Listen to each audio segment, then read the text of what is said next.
দলিল ভিত্তিক 4-5টি পয়েন্টের উপরে আলোচনা করার জন্য ভালো করে মনোযোগ দিবেন। আমার এক নাম্বার পয়েন্টের আলোচনা হলো আজকে মুহররমের কয় তারিখ? সবাই বলুন কয় তারিখ? যারা মনোযোগ সহকারে শুনবেন তারা কিছু শিখতে পারবেন। আর যদি মনে করেন যে না ভালো লাগে না আমি উড়ি যাই জানগা, কোনো সমস্যা নেই, কিচ্ছু পাইতাম নাম নেই। আজকে মুহররমের কয় তারিখ? সবাই আরো জোরে কোন কয় তারিখ? এই দিনটাকে আরবিতে বলা হয় ইয়াউমুল আশুরা। ইয়াউমুল আশুরা, আশুরা বলা হয়। এখন প্রশ্ন হলো আশুরা কেন বলা হয়?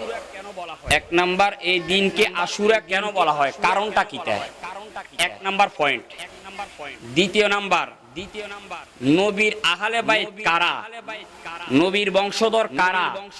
কারণ আজকে নবীর বংশের অভাব নাই, কিন্তু বাস্তবিক পক্ষে আওলাদে রাসূল কারা, নবীর বংশধর কারা, এটা দ্বিতীয় নাম্বারে আলোচনা করব।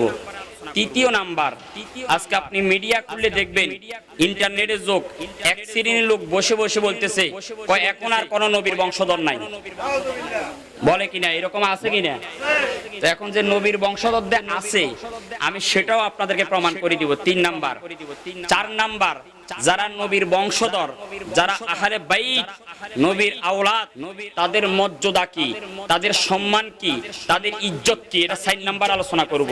আর 5ম নাম্বার, যদি আল্লাহ সময় করে দেন, শুহাদায়ে কারবালার সূচনা, অর্থাৎ কারবালার শুরু এবং কারবালার শেষ, এই 5টা পয়েন্টের উপর আলোচনা করব। আমার অনুরোধ থাকবে বাবা আপনারা যারা আছেন আমার কথাগুলো মনোযোগ সহকারে শুনবেন এবং কি আমার সাথে একটু কথা বলবেন। আল্লাহ আমাকে বলার, আপনাদেরকে শোনার, আমাকে আমল করার, আপনাদেরকে আমল করার তৌফিক দান করুক সবাই না আমিন। প্রথমত ইয়ামুল আশুরা বলা না, ইয়ামুল আশুরা বলা হয়, এই দিনকে আশুরা বলা হয় কেন জানেন? আমরা বলি না সংখ্যা যখন আমরা গণি 1 2 3 4 এরকম গণিনি, এই আরবি তো এরকম সংখ্যা আছে, ওয়াহিদুন ইসনান সালাসা আরবা খামসা সিত্তা সাবা সামানিয়া তিসা আশারা। আরবিতে 10 কে বলা হয় আশারা। আরবিতে 10 কে কি বলা হয়? আশারা। এই আশারা থেকে আশুরা, মনে রাখবেন, আশারা থেকে আশুরা। আশারা মানে 10, আশুরা মানে 10। এখন আশুরা করে কেন নামকরণ করলেন, কারণটা কি? উমদাদুল কারি ফি শরহে বুখারী, উমদাদুল কারি ফি শরহে বুখারী, আল্লামা বদরুদ্দিন আইনি রাহমাতুল্লাহি আলাইহি এই কিতাবের মধ্যে তিনি উল্লেখ করেন এই মুহররমের 10 তারিখ, এই মুহররমের 10 তারিখ আল্লাহ পাক বড় বড় নবীদের মাধ্যমে আল্লাহ 10টি প্রসিদ্ধ ঘটনা ঘটাইছে। বুঝেন না কথা আপনারা? এই দিনটার গুরুত্ব এত বেশি কেন, কারণ কি? কারণ হলো এই মুহররমের 10 তারিখ আল্লাহ পাক নবীদের মাধ্যমে 10টি বড় বড় ঘটনা ঘটাইছেন। সেই জন্য এই দিনকে ইয়াউমুল আশুরা বলা হয়। এই দিনের গুরুত্ব অনেক বেশি, আল্লাহর কাছেও দামি, আমার নবীর কাছেও দামি, আমাদের কাছেও দামি, কি বলেন ঠিক কি না? কিন্তু যারা আহলে বাইতকে মানে না, যাদের অন্তরের মধ্যে নবীর মহব্বত নাই, যাদের অন্তরের মধ্যে আউলিয়া কেরামের মহব্বত নাই, আরে বাবা হেরা তো সবে বরাতে পালন করে না, সবে মেরাজে তো পালন করে না, হেরা আর আশুরা কি পালন করবে? তো যাদের অন্তরের মধ্যে আহলে বাইতের ভালোবাসা আছে, নবীর প্রেম আছে, ভালোবাসা আছে, তারাই এই 10 মুহররম পালন করবে, কি বলে ঠিক কি না? কোন বাতিল বিধর্মী, কোন লামা জাহাবি ওয়াহাবি এই 10 মুহররমের আলোচনা করে না, তারা পালনও করে না। আপনি দেখেন কোন একটা ওয়াহাবি, কোন একটা লামা জাহাবি, কোন একটা বাতিল এই মুহররম মাসের মধ্যে তাদের জবান দিয়ে নবীর আওলাদের আলোচনা বাইর হয় না, বাইর হয় না। আপনি দেখেন না, একমাত্র যারা নবীর প্রেমিক, যাদের অন্তরের মধ্যে আমার নবীর ভালোবাসা আছে, তারাই এই আহলে বাইতের আলোচনা করে, কি গণ ঠিক কি না? তো সম্মানিত সুধী, এখন 10টি ঘটনা উমদাদুল কারির মধ্যে উল্লেখ করেছেন। এই 10টি ঘটনা আল্লাহ কি ঘটালেন এই দিনে, আমি সিরিয়ালে বলি, আপনারা মনে রাখবেন। 1 নাম্বার, বলেন মানব জাতির পিতার নাম কি? বাবা আদম। আরো জোরে কোন নাকি? আদম আলাইহিস সালাতু ওয়াস সালাম দুনিয়াতে আসার আগে উনি ছিলেন জান্নাতে। আল্লাহ বলেন হে আদম, হে আদম, জান্নাতে বসবাস করো, তবে সাবধান, লা তাকরাবু হাযি শাজারা। হে আদম ওই যে একটা গাছ দেখা যায় গুন্দুম গাছ, গুন্দুম ফল গাছ, এই গাছের ধারের কাছেও যাইও না। যদি যাও এই ফল যদি খাও, আমি আল্লাহ সাথে সাথে তোমাদেরকে জান্নাত থেকে বাইর করে দিই। বাবা আদম আলাইহিস সালাতু ওয়াস সালাম, হাওয়া আলাইহিস সালাতু ওয়াস সালাম, মহিলা মানুষ, আমাদের মা, শয়তানে এমন বুদ্ধি দিছে মহিলা মা হাওয়াকে। আর মহিলা মানুষের তো মন নরম, যেটা কয় এটাই বিশ্বাস করিয়া লাই। শয়তান কাঁদি কাঁদি এমন এক ফার্ম দিছে মা হাওয়াকে, হাওয়া এই ফার্মের মধ্যে পড়ে গেছেন। এবার বাবা আদমকে বলে মা হাওয়া ক খাই তুইবু, কারণ অনেক পুরুষ কাজ করতে চায় না, কিন্তু মহিলা সাপে করে। বহুত পুরুষ আছে করতে চায় না, কিন্তু মহিলা যখন সাপ মারে তখন বাধ্য করতে হয়। বাবা আদম হাওয়া কইতেছে খাই তুইবু, আদম ক না খাইতাম না, আল্লাহ নিষেধ করছে, কয় না খান লাগবো। এ হাওয়ার সাবে পড়ি বাবা আদম আলাইহিস সালাতু ওয়াস সালাম সহ দুইজনে মিলে এই গন্ধম ফলটা খাইলিস। আল্লাহ তো আগে বলে দিয়েছেন আদম এই ফল খাইলে আমি আল্লাহ বাইর করে দিম। সমান্ত সুদি এবার দুইজনে যখন ফল খাই ফেলছেন, আল্লাহ কয় আর জান্নাতে থাকতে পারবি না আদম, এবার তোরা বাইর হয়ে যা। একজনকে বাইর করছে আল্লাহ শ্রীলঙ্কা, বাবা আদমকে বাইর করছেন কোথায়? আর কথা কোনা কোথায়? আর আরেকজনকে আল্লাহ বাইর করছে জেদ্দা, মা হাওয়াকে বাইর করছে জেদ্দা। বাবা আদমকে নামাইছেন আল্লাহ শ্রীলঙ্কা, মা হাওয়াকে নামাইছেন জেদ্দায়।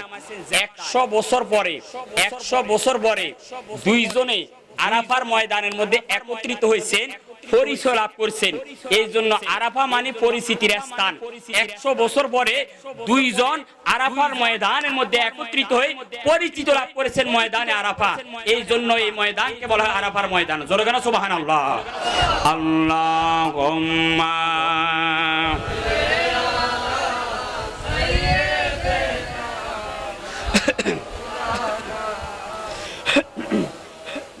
ওয়ালা আলি সাইয়্যিদিনা গভীর মনোযোগ পাবেন আমার বন্ধুরা আমার। আমি বলতেছিলাম আদম সফিউল্লাহ মা হাওয়া আলাইহিস সালাতু ওয়াস সালাম আল্লাহর কাছে কান্নাকাটি শুরু করে দিলেন। কানতে কানতে কানতে কানতে 1 বছর নয়, 10 বছর নয়, 300 বছর বরাবর। অনেক তাফসীরের মধ্যে আছেন 350 বছর। 350 বছর পরে কান্নাকাটির পরে এখানের মধ্যে আরো কিছু আলোচনা আছে, আমি পরে করব। আগে প্রথম কথাটা আমি বলে দিচ্ছি, 350 বছর পরে আল্লাহ পাক আদম নবীর তওবা কবুল করে নিয়েছেন। আদম নবীর দোয়া আল্লাহ কবুল করে নিয়েছেন। যেই দিন আদম নবীর দোয়া আল্লাহ কবুল করে নিছেন, ওই দিনটা অন্য কোন দিন নয়, ওই দিনটা ছিল মুহররমের 10 তারিখ। জোরে গান সুবহানাল্লাহ। তাহলে 1 নাম্বার আদম নবীর দোয়া কবুল হয়েছে মুহররমের 10 তারিখ, মনে থাকবে। 2 নাম্বার নূহ নবী, নাম শুনছেন? নূহ নবী নাম শোনেন নাই? নূহ নবীর আল্লাহ পাঠালেন, নূহ যাও দিন প্রচার করো। নূহ নবী দিনের দাওয়াত দিচ্ছেন। আরে বেচারা দিতে দিতে 950 বছর দিনের দাওয়াত দিচ্ছে। পুরা নূহ নবীর কিস্তির পায়খানা পুরা আল্লাহ খালি করিয়ে। এখন অনেক দূর থেকে কিছু লোক আইছে, কয় ভাই কি অবস্থা? কয় আর তো নাই মেডিসিন। কয় চাই না। এবার গেছে গায়ে যায়, এবার মেডিসিন তো নাই, এবার নৌকার মধ্যে গড়াগড়ি করতেছে। ওমা গড়াগড়ি করার পরে সাইডে হেও 18 বছর যুবকই। এবার আরো দূর থেকে আরো এক গ্রুপ আছে, কয় ভাই কি অবস্থা? কয় মেডিসিন আর নাই। কয় গড়াগড়ি কইলে কয় তাও ভাই কেন? কয় কি করতাম? কয় এবার জিব্বা দিয়ে লেপা শুরু করছে। জোরে বলো সুবহানাল্লাহ। জিব্বা দিয়ে লেপতে লেপতে আমার জিব্বা দিয়ে লেপতে সাইডে 18 বছরের যুবক হয়ে যায়। তার মানে লেপতে লেপতে নিতে নিতে আল্লাহ কয় নূহ দেখছুনি আমি আল্লাহর খেলা, তারা ফুরাইছে আর আমি আল্লাহ তাদের মাধ্যমে নৌকাকে আবার সাফ করেছি। জোরে বলো সুবহানাল্লাহ। তো আমার আল্লাহর সেই ক্ষমতা আসেনি, আরো জোরে আসেনি। এবার পরিষ্কার করার পরে আল্লাহ কয় নূহ ওঠো, নৌকার মধ্যে ওঠো। ওই 72 জন যারা আছে তাদেরকে নিয়ে ওঠো। সবাইকে নিয়ে উঠলেন। উঠার পরে নূহ নবীর অনুসারী যারা ছিলেন সবাইকে নিয়ে উঠলেন। উঠার পরে নূহ নবীর একটা ছেলে ছিল, নাম ছিল কেনান। কেনান ক না কিতে? কেনান ক না? কেনান ছিল কাফের। কেনান কি ছিল? কাফের। এজন্য মনে রাখবেন একটা মাসালা বলি আপনাদেরকে, বাপে পুতে যদি অপরাধ করে তাহলে বাপকে আপনি অপরাধে দায়ী করতে পারবেন না।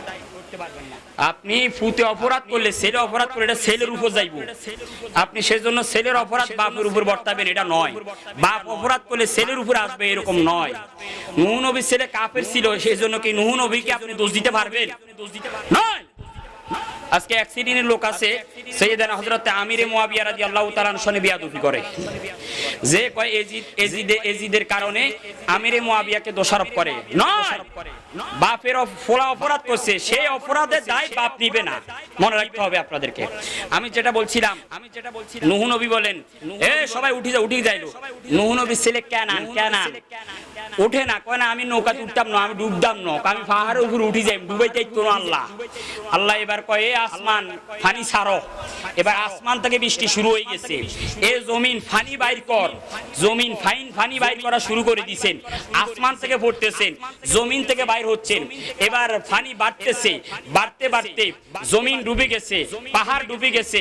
কেনান যখন ডুবে যাচ্ছে, নূহ নবী বলেন, এ কেনান নৌকা তোর। কয় না না, আমি ডুবতাম না, আমি নৌকাতে উঠতাম না। এবার আল্লাহর কাছে নূহ নবী বলেন, আল্লাহ আমার ছেলে তো ডুবে যায়। আল্লাহ কয়, এই নূহ সাবধান, যে তোমার দিন আমি আল্লাহর দিন গ্রহণ করে নাই, সে কখনো তোমার আহাল তোমার পরিবারে কেউ হতে পারে। এখন বর্তমান অনেক পরিবারের মধ্যে আছে, বাবা করে সুন্নি, বাবা যায় ওলির দরবারে, আর পোলা ওই বর্তমান মিডিয়ার মাধ্যমে কিছু কিছু শায়েখদের আলোচনা শুনি, ওনাদের প্রেমিক হয়ে যায়। কয় বাবা যায় দরবারে, রেজবি সাহেব দরবারে যায়, নেত্রকোনা যায়, কয় বাবা কোনায় যান, কয় আমার পীরের দরবার, কয় যাই না শিরিক। এরকম পরিবার আছে কিনা? এজন্য আপনাদেরকে একটা অনুরোধ করে যাই, আমাদের সুন্নি ফ্যামিলির মধ্যে বর্তমান অনেকে কি করে জানেননি, ফ্রি খাবার আনলে ওয়াবি মানাসাদ দেয়। আরে মিয়া, ফ্রি লাইতে ওয়াবি মানাসাদ দেন, ইনটাতে বেঈমান হই বাড়ি। সেজন্য একটা কথা বলি, একটা কথা আজকে বলি যাই, পোলারে মূর্খ বানালেন, তারপরে এরকম না নবীর দুশমনি মাদ্রাসা দিয়েন না, ওয়াবি হই যাক এরকম মাদ্রাসা দিয়েন না। পোলা মূর্খ থাক, তারপরও যেখানে নবীর দুশমনি চলে, নবীর শানে বিয়াদবি করে, এরকম জায়গা কোনোভাবে দেওয়া যাবে। সমান তো সুদি, আমি যেটা বলছিলাম, কেনান মানে নাই। অবশেষে ফানি উঠতে এই কেনান সহ যা আছে সবই নূহ নবীর সম্প্রদায় পুরা জাতি ধ্বংস হয়ে গেছেন। একমাত্র যারা নৌকার মধ্যে আছেন তারা এখনো বেঁচে আছে। জোরে বলেন সুবহানাল্লাহ। আল্লাহুম্মা, সবাই জোরে জোরে, সবাই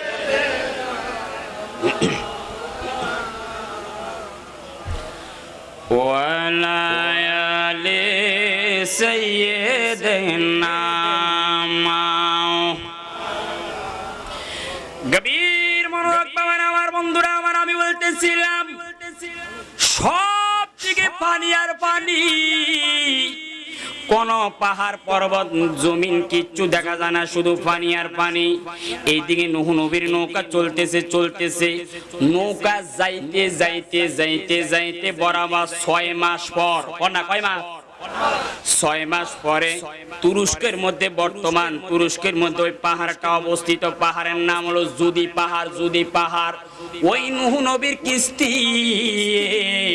6 মাস পরে নূহ নবীর কিস্তি ওই জুদি পাহাড়ের কাছে গিয়ে ঠেক লাগছে। জুদি পাহাড়ের কিনারা কোস পাইলেন, যেই দিন নূহ নবীর কিস্তি জুদি পাহাড়ের নিকট গিয়ে লেগেছে, ওই দিনটা ছিল মুহররমের 10 তারিখ। জোরে বলেন সুবহানাল্লাহ।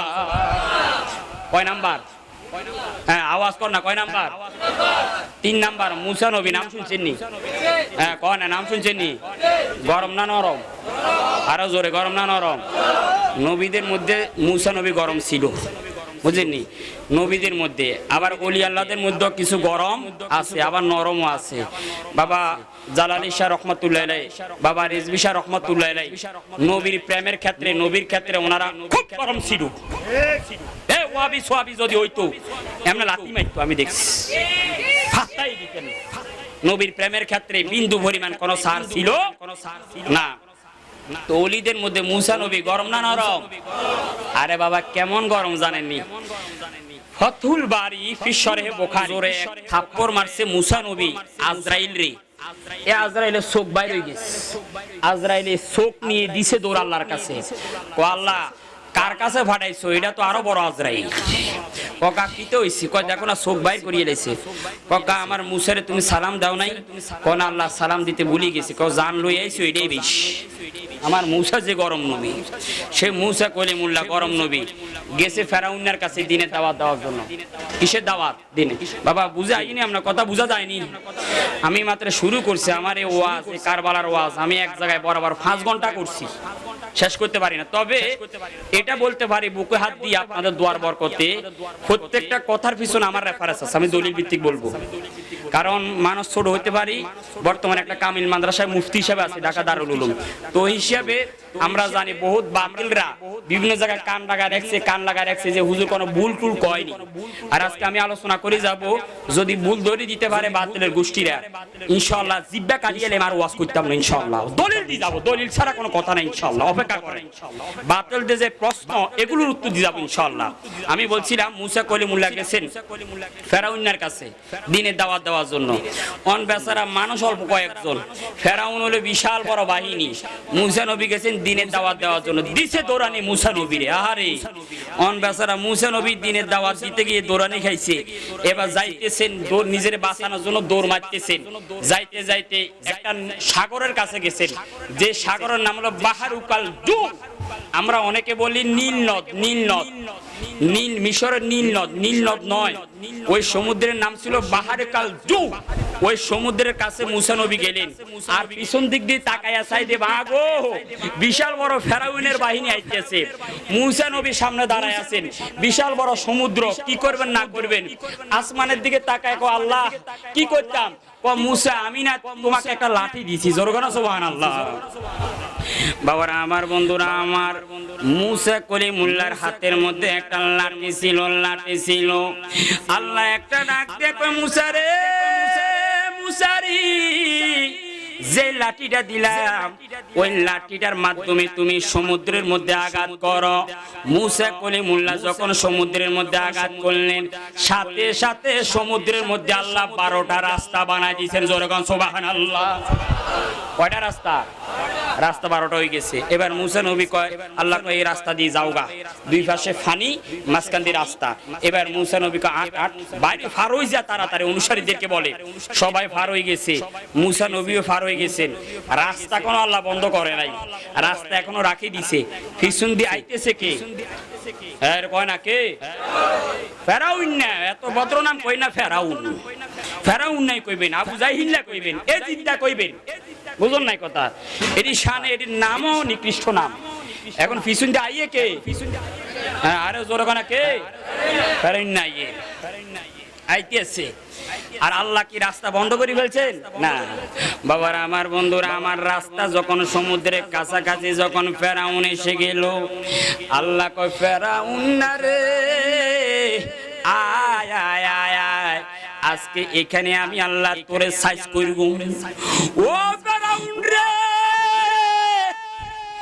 অনেক অপরাধ করলি অনেক অন্যায় করলি আজকে আমি আল্লাহ তোরে ছাড়তাম না এবার ফেরাউন যখন বাইর রওনা হলো ওই রাস্তা দিয়ে রওনা হলো যাইতে যাইতে যখন সমুদ্রের মাঝখানের মধ্যে গেল আল্লাহ ডাক দেখো ফানি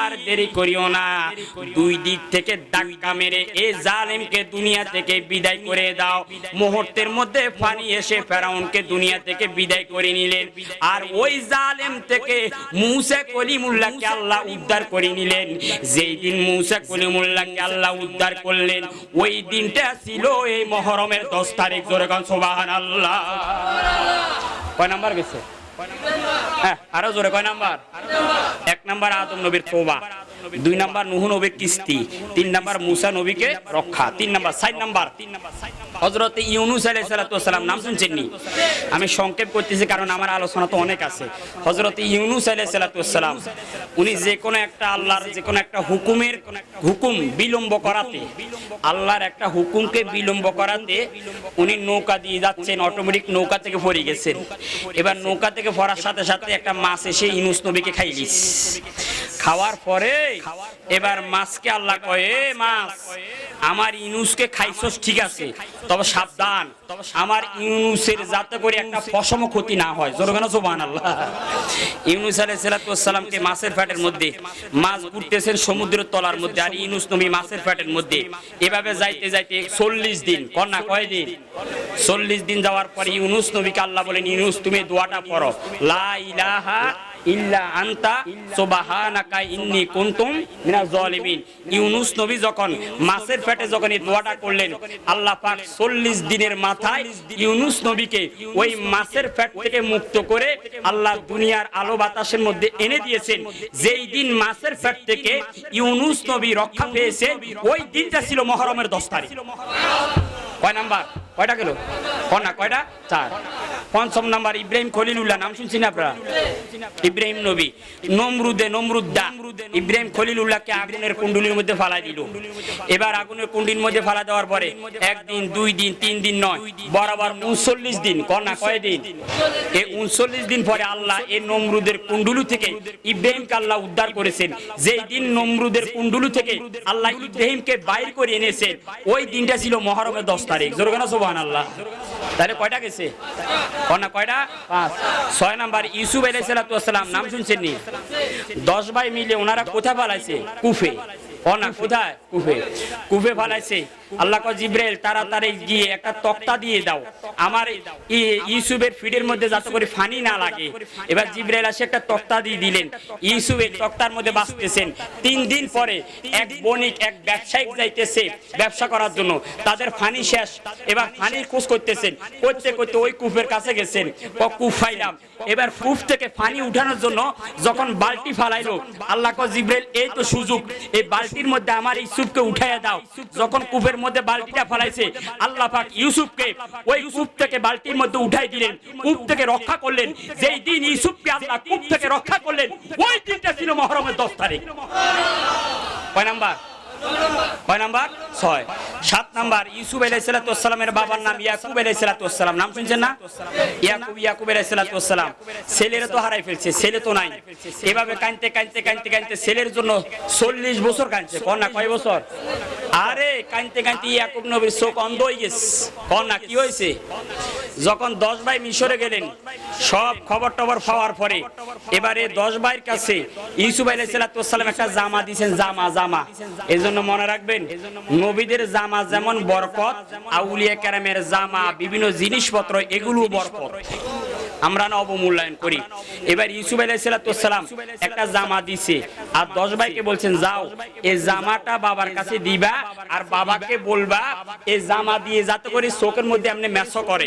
এবার 10 ভাই যখন জামালে ঘরের মধ্যে ঢুকছে, এই অন্ধ ইয়াকুব আলাইহিস সালাম বলতেছেন, আরে রে তোরা কই, কোথা থেকে আসছস? আমি তো আমার ইউসুফের জ্ঞান পাচ্ছি। জোরে বলেন সুবহানাল্লাহ। এবার 10 ভাই এসে বলতেছেন, বাবা আমরা ইউসুফকে খোঁজ পাইছি, এই ইউসুফ তোমার জন্য একটা জামা দিছে, বলছে এই জামাটা দিয়ে তোমার চোখের মধ্যে যদি মেসো করে তোমার চোখ ভালো হয়ে যাবে। ইয়াকুব আলাইহিস সালাম ইউসুফের এই জামাটা দিয়ে এমনি চোখের মধ্যে একটা ডলা মারছে, সাথে সাথে আল্লাহ চোখ ভালো করে দিয়েছেন, চোখের দৃষ্টি ফিরে দিয়েছেন। যেই দিন ইয়াকুব নবীর চোখের দৃষ্টি ফিরত পাইছেন, ওই দিনটা ছিল মুহররমের 10 তারিখ। কয় নাম্বার গেছে? কয় নাম্বার? 7 নাম্বার। 8 নাম্বার হযরত দাউদ আলাইহিস সালাম, নাম শুনছেন নি? হে মিয়া, হযরত দাউদ, আল্লাহর নবী দাউদ, উনি আল্লাহর কাছে যে কোনো একটা বিষয় দোয়া করতেছেন, তওবা করতেছেন। করতে করতে একদিন হঠাৎ করে আল্লাহ দাউদ নবীর তওবা কবুল করে ফেলছেন। আর যেই দিন দাউদ নবীর তওবা আল্লাহ কবুল করছেন, ওই দিনটা ছিল মুহররমের 10 তারিখ। কয় নাম্বার? কয় নাম্বার? ঈসা আলাইহিস সালাম, নাম শুনছেন? ঈসা নবী, আমাদের পূর্বের আগের নবীর নাম ঈসা নবী। ঈসা নবী গেছেন দ্বীনের দাওয়াত দেওয়ার জন্য। এই জাতিরা ঈসা নবীকে মারার জন্য উল্টা আক্রমণ করছেন। ঈসা নবী বাঁচার জন্য দিছে দৌড়। যাইতে যাইতে যাইতে যাইতে ঈসা নবী একটা ঘরের ভিতরে ঢুকে গেছেন। ঢুকার পরে এবার আল্লাহ পাক ঘরকে 2 ভাগ করে ঈসা নবীকে আসমানের মধ্যে নিয়ে নিছেন। যেই দিন আল্লাহ ঈসা নবীকে আসমানের মধ্যে নিয়ে নিছেন, ওই দিনটা ছিল 10 মুহররম। জোরে সুবহানাল্লাহ। কয় নাম্বার গেল? সর্বশেষ 10 নাম্বার। আরো অনেক অনেক ঘটনা আছে। সর্বশেষ আমার নবীজির কলিজার টুকরা, সাইয়্যিদুশ শুহাদা, নূরে চশমে রাসূলুল্লাহ, আমার নবীর জানের জান, কোটি কোটি ঈমানদারের জান, সাইয়েদানা ইমাম হুসাইন রাদিয়াল্লাহু তাআলা আনহু ওই কারবালার ময়দানে নিজের তাজা রক্ত কুরবানি করে দিয়ে গর্দানকে কুরবান করে দিয়ে আমার নবীর কোটি কোটি উম্মতকে জান্নাতে যাওয়ার ব্যবস্থা করে দিয়েছেন। ইমাম হুসাইন যেই দিন কারবালার ময়দানে নিজের গর্দান ঝুঁকে দিয়েছেন, কুরবান করে দিয়েছেন, ওই দিনটা ছিল 10 মুহররম। সুবহানাল্লাহ। উমদাতুল কারীর মধ্যে আছে, আরো আছে। এই 10টা কারণে 10 মুহররমটা আল্লাহর কাছেও দামি, নবীর কাছেও দামি, আমাদের কাছেও দামি। জোরে বলেন সুবহানাল্লাহ। তাহলে আশুরা কেন দামি, আশুরা কেন গুরুত্বপূর্ণ? এখন যদি বলে 10টা না পারলেও কয়েকটা তো পারবেন নি। এক নাম্বার আলোচনা গেল আমার আশুরা। আশুরাকে কেন আশুরা বলা হলো, এই আশুরার গুরুত্ব কি, এটা বোঝানোর জন্য। এবার 2 নাম্বার গুরুত্বপূর্ণ আলোচনা, এবার সবচেয়ে গুরুত্বপূর্ণ আলোচনা এটা। 2 নাম্বার আলোচনা আহলে বাইত কারা। এ বাবা, আহলে বাইত কারা? নবী সাসারা আছে না? কয় না নবী সাসারা আছে না? আহাল মানে পরিবার, কয় না আহাল মানে কি? আরো জোরে, আহাল মানে কি? বাইত মানে ঘর। বাইত মানে কি? ঘরের মধ্যে যারা বসবাস করে তাদেরকে আহলে বাইত বলা হয়, অথবা ঘরের মধ্যে তাহলে ঘরের অধিবাসীকে আহলে বাইত বলা হয়। তো এখন নবীর ঘরের মধ্যে নবীর সাসারা ছিল, খুব খেয়াল করবেন। নবীর বিবিরা আছে, নবীর ছেলেরা ছিল, নবীর মেয়েরা ছিল, নবীর দাদা আছে, নবীর দাদি আছে, মা আছে, বাবা আছে। এখন সবাইকে আহলে বাইত, সবাইকে আহলে বাইত। আমি বলে দিই সহজে, অনেকগুলো ব্যাখ্যা বিশ্লেষণ আছে, আমি সংক্ষেপে বলে দিই। আহলে বাইত 2 প্রকার। একটা হলো আহলে বাইতে আম, আর একটা হলো আহলে বাইতে খাস। একটা হলো আম মানে সাধারণ আহলে বাইত, অর্থাৎ যেটার মধ্যে সবাই অন্তর্ভুক্ত হবে। আর একটা হলো আহলে বাইতে খাস, যেখানের মধ্যে সবাই ঢুকতে পারবে না, যারা একমাত্র আহলে বাইতে আমের মধ্যে আমার নবীর বিবিরা আছে, আমার নবীর সাসারা আছে, আমার নবীর দাদা দাদি আছে, সন্তানরা আছে। এটা হলো আহলে বাইতে আম। আর আহলে বাইতে খাস যেটা, সেই ক্ষেত্রে আমার নবী বলছেন আমার একমাত্র খাস, আমার একমাত্র খাস নির্দিষ্ট আমি নবীর আওলাদ হলো 4 জন। 1 নাম্বার আলী, ফাতেমা, হাসান, হুসাইন। এই 4 জন হলো নির্দিষ্ট খাস আমি নবীর আহলে বাইত। জোরে বলেন সুবহানাল্লাহ। আল্লাহুম্মা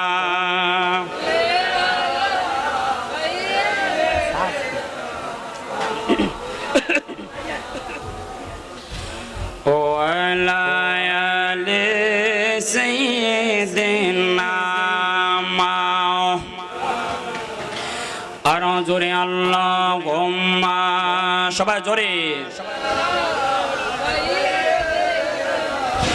মাওলানা মুহাম্মদ ওয়ালা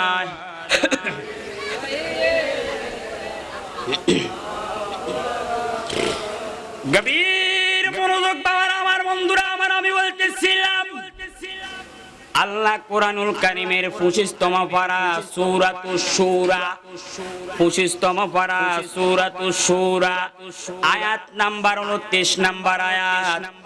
আল্লাহ জিবরাইলের মাধ্যমে আমার নবীর কাছে একটা আয়াত নাজিল করে দিলেন। আয়াতটা হলো কুল, হে নবী আপনি বলে দেন, আপনার উম্মতকে আপনি বলে দেন, লা আসআলুকুম আলাইহি আজরান ও উম্মত, আমি নবী তোমাদের জন্য বদরের ময়দানে কত কষ্ট করলাম।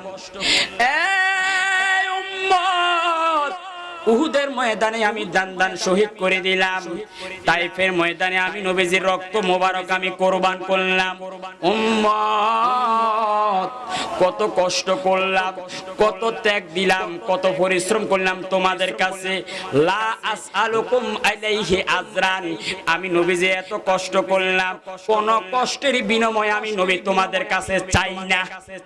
আচ্ছা, আমার নবীর 1 সেকেন্ডের কষ্টের বিনিময়ে আমরা কি কখনো দিতে পারবো? আওয়াজে বুঝা যায় দিতে পারবেন? দিতে পারবে বাবারা আমার, বন্ধুরা আমার। নবী ডাক দেখো, উম্মত আমি তোমাদের কাছে কোন কষ্টের বিনিময় চাই না, ইল্লাল মাওয়াদ্দাতা ফিল কুরবা। উম্মত আমি নবীজি এত কষ্ট করলাম, কোনো বিনিময় চাই না, শুধুমাত্র একটা বিনিময় চাই। ও নবী গো, কি বিনিময়? মদিনার নবী ডাক দিয়া কয়, মাওয়াদ্দাতা ফিল কুরবা। আমি নবীজির নিকটবর্তী যারা আওলাদ আছে, আমি নবীর নিকটবর্তী যারা বংশধর আছে, ওই নিকটবর্তী বংশধরের ভালোবাসাটা আমি নবী তোমাদের কাছে চাই। জোরে কোন সুবহানাল্লাহ। কোরআনের আয়াত, এটা আমার কথা নয়। আমার নবী বলেন, তোমাদের কাছে আমি কিচ্ছু চাই না, ইল্লাল মাওয়াদ্দাতা ফিল কুরবা, একমাত্র আমি নবীর যে নিকটবর্তী আওলাদ যারা আছে তাদের ভালোবাসাটা চাই, তাদের মহব্বত চাই। আহারে, এই আয়াত যখন নাজিল হয়েছে, আমার নবীর সামনে বসা ছিল সাহাবায়ে কেরাম, হযরত আব্দুল্লাহ ইবনে আব্বাস, তাফসীর ইবনে কাসির সহ তাফসীরে দুরুল মনসুরের মধ্যে উল্লেখ আছে, সাহাবায়ে কেরাম আব্দুল্লাহ ইবনে আব্বাস, নবীর সাহাবী আব্দুল্লাহ ইবনে আব্বাস নবীজিকে প্রশ্ন করলেন, ইয়া নবী আল্লাহ, নবী গো, ও মায়ার নবীজি, মানহুম কারাবাতুকা আল্লাযী ওয়াজাবাত আলাইনাল মাওয়াদ্দাতা। ও মায়ার নবীজি, কারা আপনি নবীর নিকটবর্তী আওলাদ, যাদেরকে ভালোবাসা আল্লাহ আমাদের উপর ফরজ করে দিয়েছেন, আবশ্যক করে দিয়েছেন, তারা কারা? আপনার নিকটবর্তী আওলাদ কারা? এবার আমার নবী বলেন, সাহাবীরা রে, আমি নবীজির নিকটবর্তী আওলাদ হলো আলিউন, ফাতেমাতুন, হাসানুন, হুসাইনুন। এই চারজন হলো আমি নবীর নিকটবর্তী আওলাদ, একদম খাস আওলাদ, আমি নবীর কাছের আওলাদ। এই চারজনকে ভালোবাসা আমার আল্লাহ তোমাদের জন্য ফরজ করে দিয়েছেন। জোরে বলেন সুবহানাল্লাহ। কোরআনের আয়াত তাফসীরের মাধ্যমে আমরা প্রথম প্রমাণ পেয়ে গেলাম, আমার নবীজির খাস একদম কাছের নিকটবর্তী আওলাদ কয়জন? আরো জোরে কোন কয়জন? আরো জোরে কয়জন? এক নাম্বার আলী, কোন এক নাম্বার, দুই নাম্বার ফাতেমা, তিন নাম্বার হাসান, চার নাম্বার হুসাইন। মোট কয়জন? চারজন। দুই নাম্বার দলিল সুনানে তিরমিজির হাদিস। আমার দয়াল নবীজি মসজিদে নববীর সামনে বসে আছেন, হঠাৎ করে ইমাম হুসাইন আসলেন। আমার নবীর একটা চাদর মোবারক ছিলেন, কালো চাদর। নবীজি ইমাম হুসাইনকে বলেন, আসো নানা আসো, চাদরের ভিতরে ঢুকাইছেন। এবার কিছুক্ষণ পর ইমাম হাসান আসলেন, আমার নবীর চাদরের ভিতরে ঢুকাইছেন। ফাতেমা আসলেন, ওনাকে ঢুকাইছেন। আলী আসলেন, ওনাকে ঢুকাইলেন। এবার আমার নবীর একজন বিবি ছিল উম্মে সালমা। উম্মে সালমা এসে বলছেন, হুজুর আমাকে একটু চাদরের ভিতরে ঢুকান না। আমার নবী কয়, না না না না না উম্মে সালমা, এই চাদরের মধ্যে অন্য কেউ ঢুকতে পারবে না, একমাত্র আমি নবীজির একদম কাছের আওলাদ যারা, নিকটবর্তী আওলাদ যারা, তারাই এই চাদরের মধ্যে ঢুকতে পারবে, অন্য কেউ ঢুকতে পারবে না। এই হাদিস দ্বারা প্রমাণ হয়ে গেল এই চাদরের ভিতরে ঢুকছে কয়জন? আরে জোর কোনা কয়জন? কে? এক নাম্বার কি বলছিলাম? এক নাম্বার আলী, দুই নাম্বার ফাতেমা, তিন নাম্বার হাসান, চার নাম্বার হুসাইন। তার মানে এই দলিলের মাধ্যমে, এটার মাধ্যমে প্রমাণ হয়ে গেল আমার নবীর কাছের আওলাদ কয়জন? আরো জোরে কয়জন? দুই নাম্বার দলিল গেল। তিন নাম্বার খুব খেয়াল করবেন, হাদিসে মুবাহালা। হাদিসে মুবাহালা, হাদিসে মুবাহালা মানে কি জানেননি? ইহুদিরা কয়, কাফেররা কয়, এ মুহাম্মদ সাল্লাল্লাহু আলাইহি ওয়াসাল্লাম, এ মুহাম্মদ তুমি সত্যের উপর নাই। আমার নবী কয় না, এ কাফের ওরা সত্যের উপর নাই। এভাবে যখন তর্ক করতেছেন, আল্লাহ কয়, হাবিব নবী গো, আপনি তাদেরকে এইভাবে বলা দরকার নাই। ফানাদু আবনা আনা ওয়া আবনা আকুম। ও নবী, আপনি কাফেরদেরকে কোন তারা তাদের সন্তানদেরকে নিয়ে খোলা ময়দানে আসুক, আর আপনি নবী আপনার সন্তানদেরকে নিয়ে খোলা ময়দানে যাবেন। যাওয়ার পরে দুই পক্ষে আমি আল্লাহর কাছে দোয়া করবেন, যারা হকের উপর আছে আমি তাদেরকে রক্ষা করব, আর যারা হকের উপর নাই আমি আল্লাহ তাদেরকে ধ্বংস করে দিব। এবার আমার নবী কয়, এ কাফেররা রাজি আছো ময়দানে যাবে? কাফেররা কয়, হ্যাঁ ঠিক আছে যাব যাব যাব। পরের দিন সকালবেলা আমার নবী চলে গেলেন, নবীর আওলাদ হাসান, হুসাইন, আলী, ফাতেমাকে নিয়ে গেলেন, আর এই দিক দিয়ে কাফেরদের জন্য জন্য অপেক্ষা করতেছেন। আরে কাফেরদের কোনো খবর নাই, খবর নাই, কাফেররা আইতেছেন না। কাফেররা ভালো করে জানেন তারা যে হকের উপর নাই। আমার নবী যখন দেখলেন কাফেররা আসতেছে না, তখন আমার দয়াল নবী আর কি করবেন? সহিহ মুসলিমের হাদিস, বাবু ফাদাইল আহলেল বাইত, আহলে বাইত, ফাদাইল আহলে বাইত, সহিহ মুসলিম শরীফের হাদিস 2424 নম্বর হাদিস। আমার নবী ডাকলেন ইমাম হাসানকে, জাআ সুম্মা জাআল হাসানু ফাআদখালাহু। ইমাম হাসান আসলেন, আমার নবী চাদরের ভিতরে ইমাম হাসানকে ঢুকাইলেন। সুম্মা জাআল হুসাইনু, এবার হুসাইন আসলো, ফাদাখালা মাআহু, হুসাইনকে এই চাদরের ভিতরে সাথে ঢুকাইলেন। সুম্মা জাআত ফাতেমাতুন, ফাতেমা আসলো, ফাআদখালাহা, মা ফাতেমাকে আমার নবী চাদরে ঢুকাইলেন। সুম্মা জাআল আলিউন, আলী আসলেন, ফাদাখালাহু, আলীকে ঢুকাইলেন। ঢুকানোর পরে এবার আমার নবী আসমানের দিকে তাকায় বলতেছেন, আল্লাহুম্মা হাউলাই আহলি, আল্লাহ এই চাদরের ভিতরে যারা ঢুকছে তারা আমি নবীর আহাল, আমি নবীর বংশধর। হে আল্লাহ, এই চারজনকে আমি নবী ভালোবাসি, আল্লাহ তুমিও ভালোবাসো। শুধু তাই নয়, এই চারজনকে কিয়ামত পর্যন্ত যারা ভালোবাসবে আল্লাহ তুমি তাদেরকে ভালোবাসিও। সুবহানাল্লাহ। তার মানে হাদিস, কোরআন আয়াত, এটার মাধ্যমে প্রমাণ হয়ে গেল আমার নবীর খাস নির্দিষ্ট আওলাদ কয়জন? আরো জোরে গানা কয়জন? প্রথম জনের নাম কি বলছিলাম? আলী, হযরত আলী। কোন হযরত? দ্বিতীয় জন ফাতেমা, মা ফাতেমা। বলে নাকি? আরে বাবা নামগুলো বলেন, এগুলো বলে সওয়াব আছে। কেমন ফজিলত কিছুক্ষণ পরে বলবো। তৃতীয় নাম্বার কি বললাম? হাসান। চতুর্থ নাম্বার হুসাইন। এই চারজন। তাহলে আমরা এখন এই কয়েকটা দলিলের মাধ্যমে প্রমাণ হয়ে গেল আমার নবীর আহলে বাইত, খাস আহলে বাইত চারজন। তাহলে আহলে বাইত কারা? আজকে থেকে যদি আপনাদেরকে প্রশ্ন করো জবাব দিতে পারবো তো ইনশাআল্লাহ। দ্বিতীয় নাম্বার পয়েন্টের আলোচনা গেল। তৃতীয় নাম্বার খুব গুরুত্বপূর্ণ একটা প্রশ্নের জবাব দিন, এখন ভালো করে খেয়াল করেন। আচ্ছা, আমি আপনাদের কাছে জানতাম চাই, বর্তমান আওলাদে রাসূল নবীর বংশধর আসেনি? হ্যাঁ কয় না আসেনি? আসেনি? আছে। ইন্টারনেট খুললে দেখবেন কতগুলো বদমাইশ আছে এভাবে টুফি দিয়ে, এগুলো হলো শয়তানের আলামত। কেমনে জানেননি? আমার নবীকে হত্যা করার জন্য, আমার নবীকে হত্যা করার জন্য দারুন নদওয়ার মধ্যে আবু জাহেল, উতবা, সাইবা একটা মিটিং এ বইছে। কি করবে নবীকে? একজন কইতেছে দেশান্তর করে দাও, আর একজন বলতেছে বন্দি করিয়া লাও। এ সুযোগে মিস্টার ইবলিশ এ জুব্বা টুব্বা গাদি মানে কাঁপতেছে, মানে বহুত বড় মুরব্বী। এইভাবে সাজিয়াই কইও আমি একজন মুসাফির মানুষ। আপনি কে? আমি শাম দেশ থেকে আইছি, আমি মুসাফির মানুষ। কয় হারে কাফেররা, কয় আবু জাহেল কয় হারে এত বড় একটা মুরব্বী, কি সুন্দর চেহারা, এই মুরব্বী দাড়ি টাড়ি সাদা, আরে জুব্বা টুব্বা গাদ দিছে, আবা কাবা আছে। আচ্ছা কোন আপনি কি কইতেছেন? আপনারা তো বিভিন্ন পরামর্শ নিচ্ছেন, আমি একটা মুহাম্মাদের বিষয়ে একটা পরামর্শ দিচ্ছি। শয়তানে কয় কি পরামর্শ? কয় দেখেন, দেশ থেকে অন্য দেশে ফাটাই দিলে যে কোনো সময় আবার আসি যাইব, অথবা বন্দি করে রাখলে যে কোনো টাইমে বের হয়ে যাবে।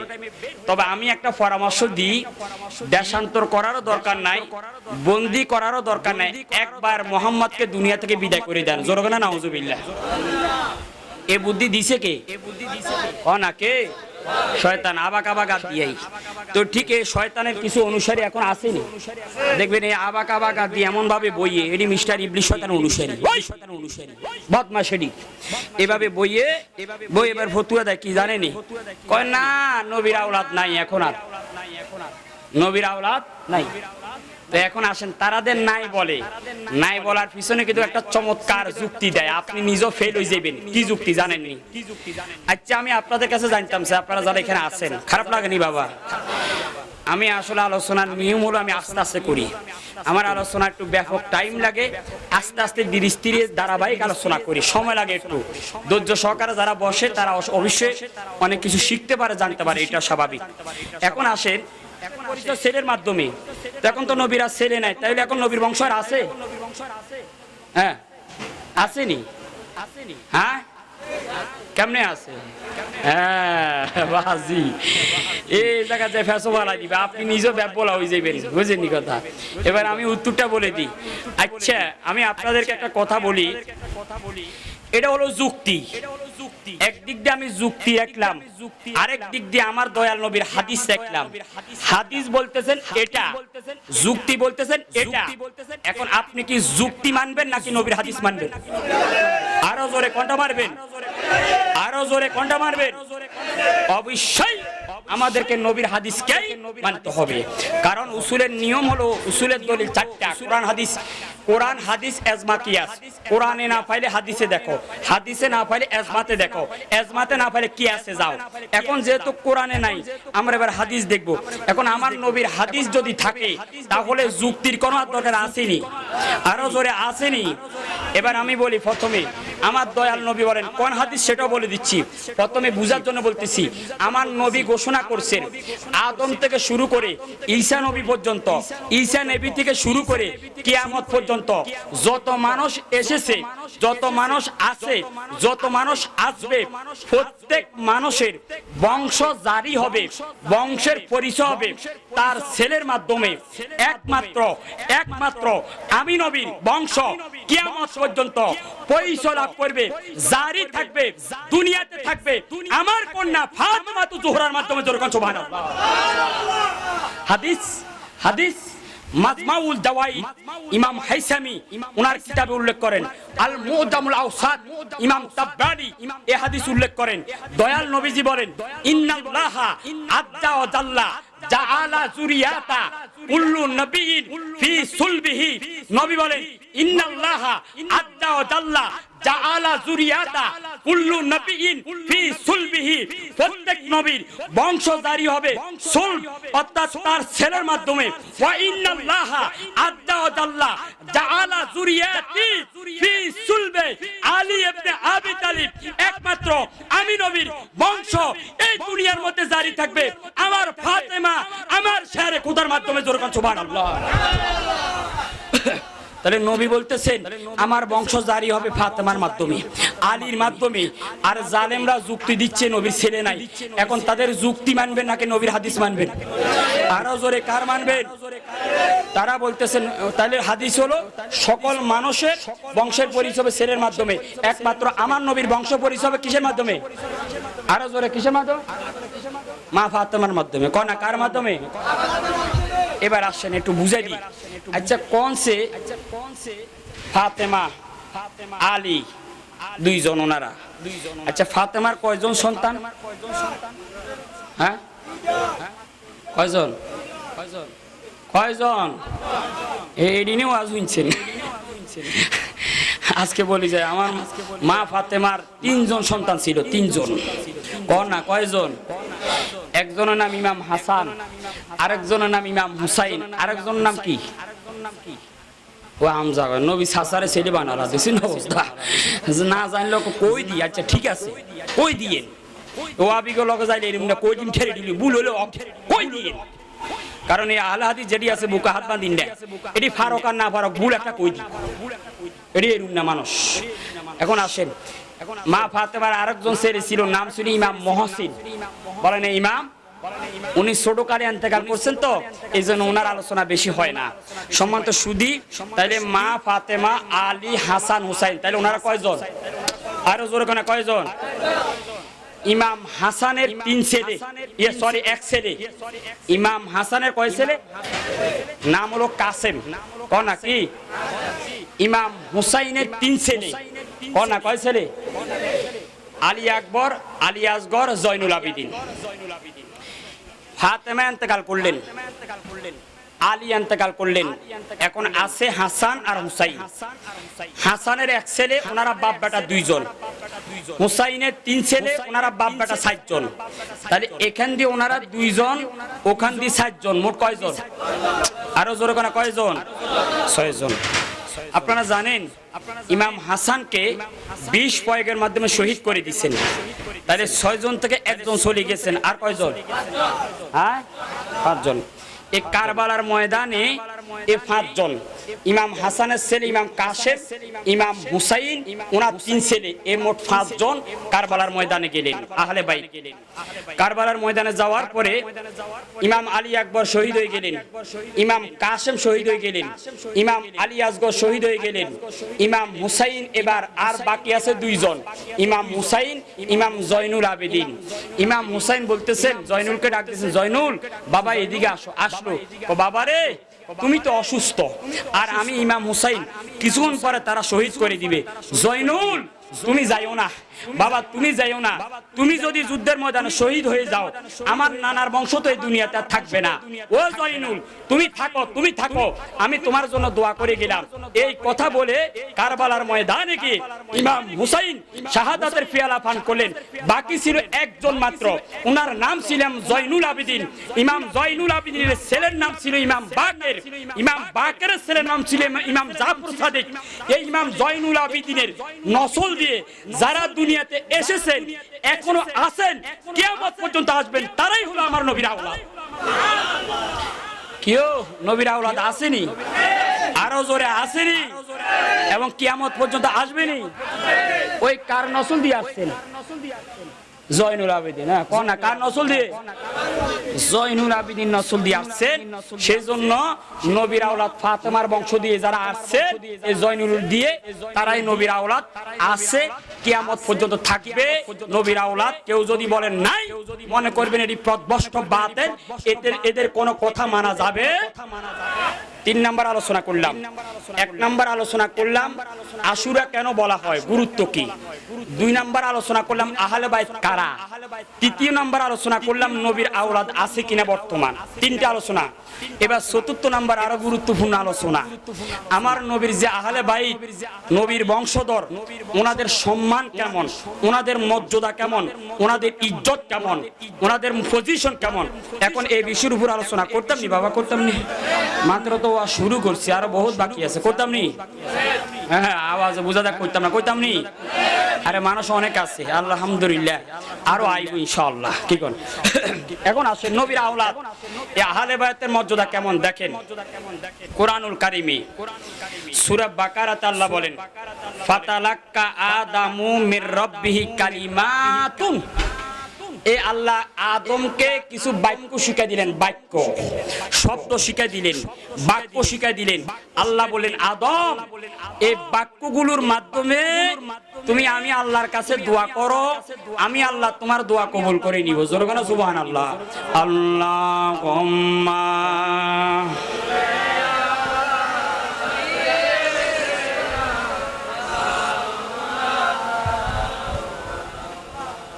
ও আলা আলি সাইয়্যিদিনা। আরো জোরে আল্লাহুম্মা, সবাই জোরে জোরে মাশাআল্লাহ।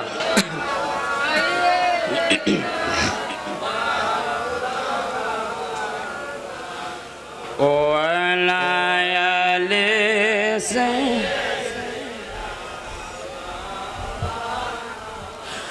সবাই আমার সাথে বলেন, নবী তুমি আমার হয়ে যাও, নবী তুমি আমার হয়ে, আরো জোরে নবী তুমি আমার হয়ে, এ তুমি আমার আমি তোমার, তুমি আমার আমি তোমার, একবার কথা দাও নবী তুমি,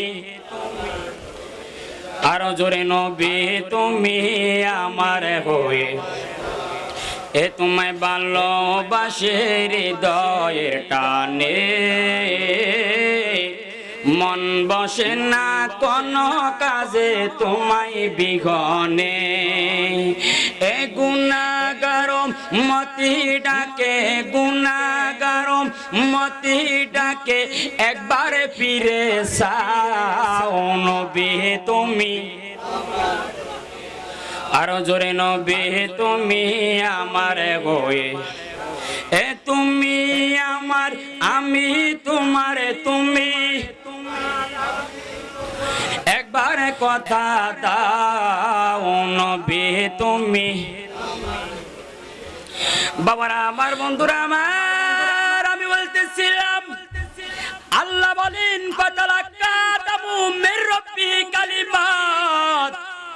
আমি আল্লাহ আদমকে কিছু বাক্য শিখাই দিলাম। বাক্য, এই বাক্যের মাধ্যমে আদম আমি আল্লাহর কাছে দোয়া করেছেন, যে দোয়াটা আমি আল্লাহ কবুল করে নিলাম।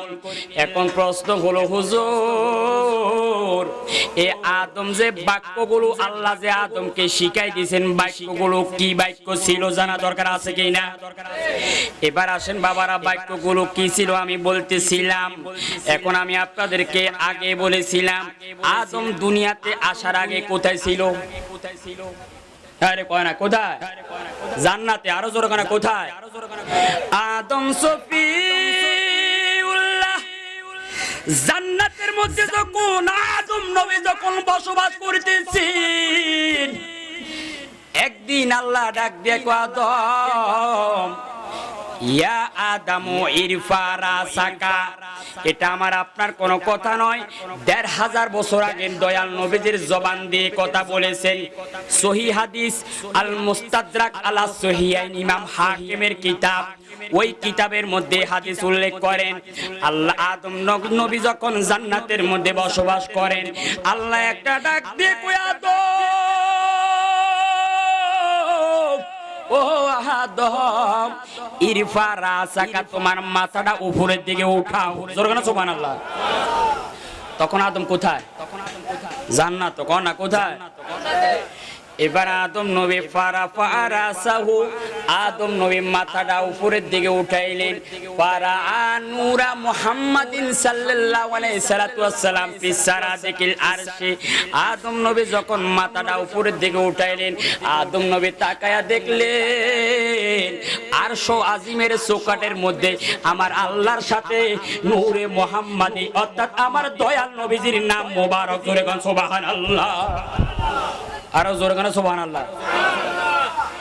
এবার আদম বলেন, ইয়া রব মা হাযা, তুমি আরশ আজিমের মধ্যে আমি আল্লাহর সাথে লেখা দেখেছো, এটা তোমার বংশধরের মধ্যে একজন নবীর নূর মোবারক, যার নামটা হলো আসমানের মধ্যে আহমদ, জমিনের মধ্যে মুহাম্মদ। ও আদম লাউলা লামা খালাকতুস সামা ওয়ালা আরদা ওয়ালা আরশা ওয়ালা কুরসিয়া ওয়ালা জান্নাতা ওয়ালা নারা ওয়ালা জিন্নিয়ুন ওয়ালা ইনসিয়ুন। আল্লাহ ডাক দিয়ে কয়, আদম ওই আরশ আজিমের মধ্যে যে নূর মোবারক, এই নূর যদি আমি আল্লাহ সৃষ্টি না করতাম, তুমি আদমকে আমি আল্লাহ তৈরি করতাম না। এই নূর যদি আমি আল্লাহ সৃষ্টি না করতাম, আমি আল্লাহ আরশ সৃষ্টি করতাম না, কুরসি সৃষ্টি করতাম না, লৌহ সৃষ্টি করতাম না, আসমান জমিন কিছু আমি আল্লাহ সৃষ্টি করতাম না। আদম রে আদম, ওই নূরের কারণে আমি আল্লাহ কুল মাকলুকাত তৈরি করলাম। জোরে বল সুবহানাল্লাহ। তুমি আরো জোরে বল সুবহানাল্লাহ। সুবহানাল্লাহ বাজে কইেন ইয়ানো না কইলে। সুবহানাল্লাহর ওজন বুঝেননি? বুঝেন না। সুবহানাল্লাহর ওজনটা কেমন জানেননি? সুনানে তিরমিজির হাদিস, আমার নবী বলতেছেন, ফা সুবহানাল্লাহি মা বাইনাস সামাই ওয়াল আরদ। আমার কোন উম্মত যদি একবার জোরে সোরে সুবহানাল্লাহ বলে, এই সুবহানাল্লাহর সওয়াব দিয়ে আল্লাহ আসমান জমিনের মাঝখানে যে খালি জায়গাটা আছে, আল্লাহ এই খালি জায়গাটা দিয়ে পুরা সওয়াব দিয়ে পরিপূর্ণ করে দিই। অন কোনে সুবহানাল্লাহ। সবাই কোনছে একটু জোরে সোরে সুবহানাল্লাহ। তাহলে এখন আদম আরশ আজিমে আল্লাহর সাথে আমার নবীর কি দেখলেন? নাম মোবারক। আরো জোরে কি দেখলেন? নাম মোবারক।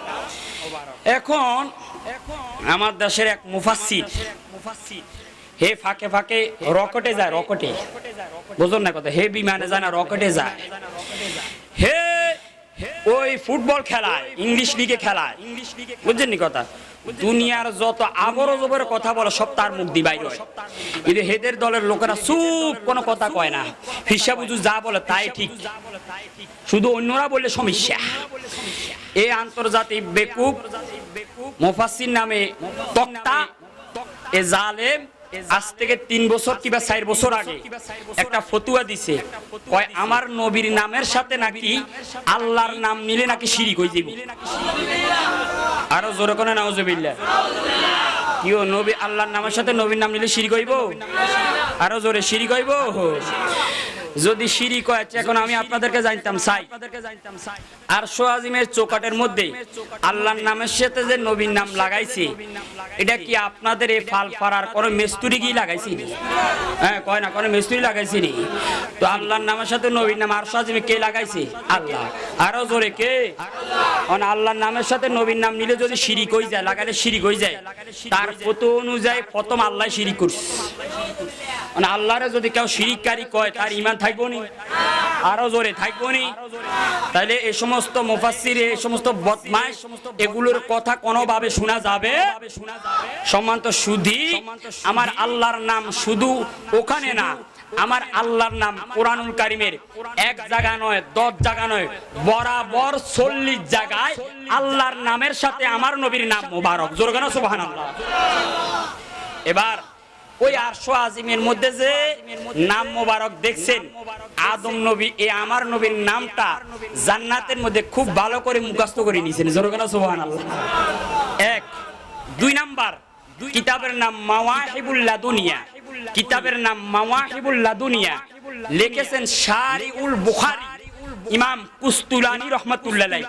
এই কিতাবের মধ্যে তিনি উল্লেখ করেন, একদিন জিবরাইল আমিন জান্নাতের মধ্যে আদমকে কি বলতেছেন, আদম জান্নাত চাইবেন নি, পুরা জান্নাতটা দেখবেন নি? তো আদম কয়, আরে জান্নাত কার না চাইতে মন চায়? হ্যাঁ চাইুম, দেখছুম, যদি তুমি দেখাও। চলেন, রওনা হয়ে গেছে, জান্নাত চাইতেছেন, চাইতেছেন। আদম একবার এইদিকে তাকায়, আবার এইদিকে তাকায়, আবার এইদিকে তাকায়, আবার এইদিকে তাকায়। তাকাইতে তাকাইতে হঠাৎ করে আদম সফিউল্লাহ দেখতে পাইলেন, আহারে চমৎকার একটা দরজা।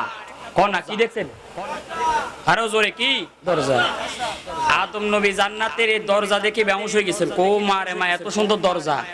জিবরাইল কি কয়, আদম এই দরজা দেখে বেহুশ হয়ে গেলেন, আর দরজার ভিতরে কি আছে ওটা দেখবেন নি? জোরে কেন সুবহানাল্লাহ। তো আদম কয়, আরে জিবরাইল মনে তো চাই, যদি তুমি দেখাও। জোরে কেন সুবহানাল্লাহ। আল্লাহুম্মা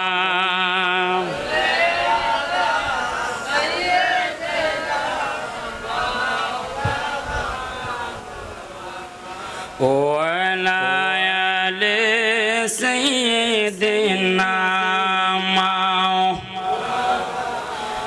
বাজে। আপনারা যদি এত আস্তে যদি কন, তাহলে আমার ভলিউমও কমে যাইব, কারণ আপনাদের আওয়াজ উঠবে। এমনি কারেন্ট নাই, কারেন্ট না থাকলে কিন্তু এই জেনারেটর দিয়ে বক্স চালাইলে গলা টানে, তাহলে আমার এসকো কমে যাবে। আপনাদের আওয়াজের উপর আমার ওয়াজ নির্ভর করবে। এই জন্য দুরূদ শরীফটা অন্তত জোরে সোরে কই না, আল্লাহুম্মা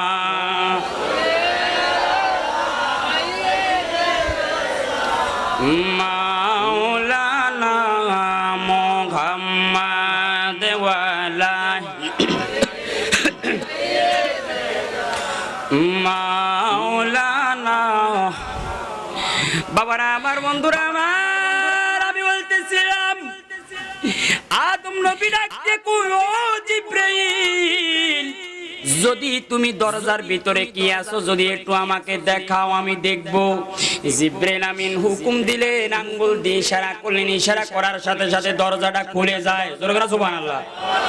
জিবরাইল খুলতে কি চাবি লাগবে নি?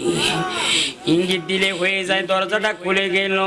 এবার দরজাটা খুলে যাওয়ার পরে ওই কক্ষের ভিতরে, রুমের ভিতরে আদম নবী তাকায়া দেখলেন সুন্দর নূরানী একজন মহিলা মেয়ে বসে আছে। মেয়ে আদম নবী ওর দিকে, মেয়েটার দিকে তাকায়া আছে, আর মনে মনে ভাবতেছে, না রে এত সুন্দর মেয়ে কখনো আমি আর আগত মনে জান্নাতের মধ্যে আল্লাহ দেখি নাই, আর দুনিয়া তো আল্লাহ কখনো দেখাইবে না।